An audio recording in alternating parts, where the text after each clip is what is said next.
Hey guys, today we're going to take a first look at Ghost in the Shell Standalone Complex First Assault.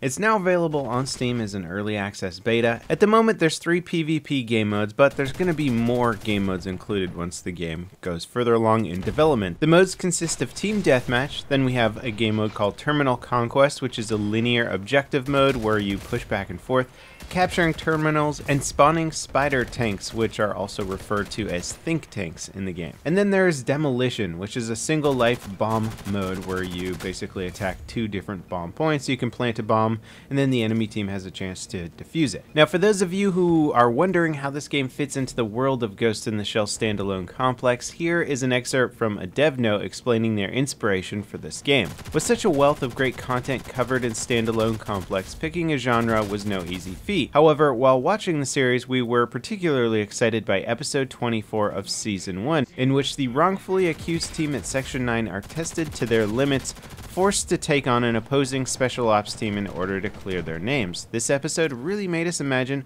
what it would be like to fight together as a perfectly synchronized team like Section 9, which helped us decide to bring that fantasy to life in a tactical team-based shooter. So it's kind of cool that they wrote that note, and I suppose if you truly want to know the inspiration behind this game, you can always watch episode 24 of season 1 and see just what kind of action and teamwork they're talking about. Now multiplayer you can pick from 6 different operatives, and it does look like there will be more down the line as the game gets closer to its final state. Each operative has their own ability, like thermoptic camo, aka predator mode. Then there's heat sensor, showing you the location of your enemies for a limited period of time. And then another operative has seeker drones that go out and detonate on contact with an enemy. And although I didn't unlock all the operatives, I did see some of the abilities of the other ones on kill cams, like shooting rockets out of your arm, having super speed, and other cool things like that. Now aside from just simply working together with your teammates, covering each other's backs, going for the same objectives at the same time, there's a different layer of teamwork that comes into play when you are close to an ally that has activated their ability. You can use something which is called skill sync by pressing E, which will allow you to borrow their ability while it's active. This can be extremely effective. Rather than having one person go into cloak mode and try and infiltrate a room, you can have an entire group of people use that same ability when the main player activates it, and then you can have an entire squad of cloak people. So sticking together with teammates is incredibly valuable, and skill syncing is probably going to be one of the best tactics in the game. Now when you first get the game and you don't have any points or ranks yet, you'll be able to unlock one operative. Luckily it lets you choose whichever operative you want, and then by rank 3 you'll get another operative, and by rank 5 you'll have a total of 3. But beyond that, I believe you need GP credits that you earn in-game from doing well or just playing matches, and then you can use those credits to buy more operatives and hopefully unlock all of them. Now instead of just buying operatives, you can also use your GP credits to buy new weapons or upgrade existing weapons. The gun design in the game is really cool and will appeal to anyone who likes the idea of modern weapons being upgraded for future needs. You'll start off with 3 very well-known weapons: the M4A1, the MP5, and the L118A, aka the AWM or the AWP, depending on where you know the gun from.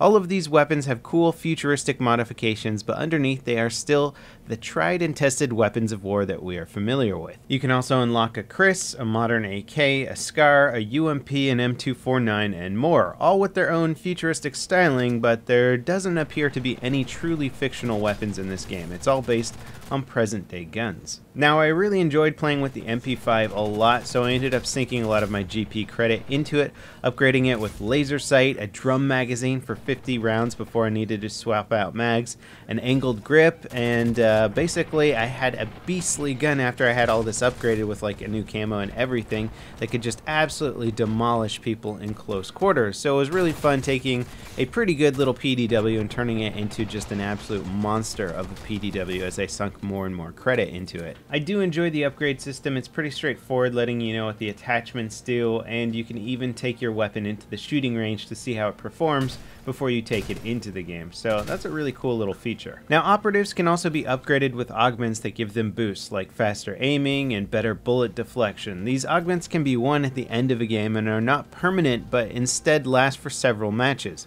Multiple augments can be equipped at a time, and even more once you rank up the operatives. This is an interesting way of further customizing your operative and giving them slight advantages, though your opponents can do this as well. It's not going to make you some sort of overpowered, unstoppable force. It's just going to give you a little bit faster reaction time or edges in certain areas. Now, once in combat, the game feels very familiar and fast. Aiming is better than hipfire, but weapons can be augmented to be better with hipfire accuracy.